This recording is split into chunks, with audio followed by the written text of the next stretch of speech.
أولم يروا أن الله الذي خلق السماوات والأرض قادر على أن يخلق مثلهم وجعل لهم أجلا لا ريب فيه فأبى الظالمون إلا كفورا.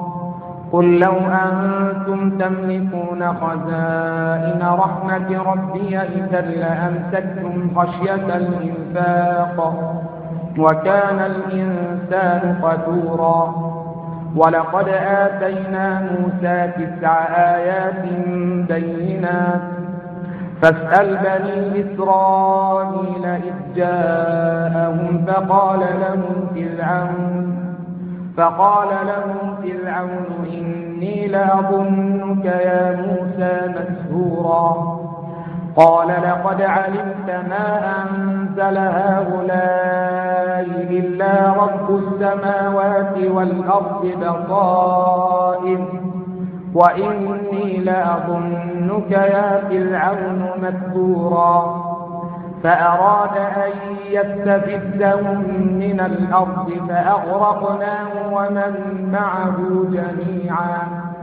وقلنا من بعده لبني إسرائيل اسكنوا الأرض فإذا جاء وعد الآخرة جئنا بكم لفيفا وبالحق أنزلناه وبالحق نزل وما أرسلناك إلا مبشرا ونذيرا. وقرآنا فرقناه لتقرأه على الناس على مكث ونزلناه تنزيلا.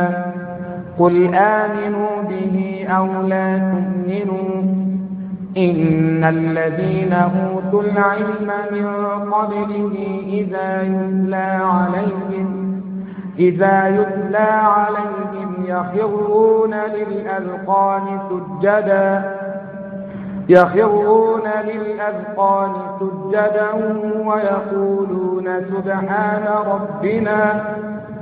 ويقولون سبحان ربنا إن كان وعد ربنا لمفعولا.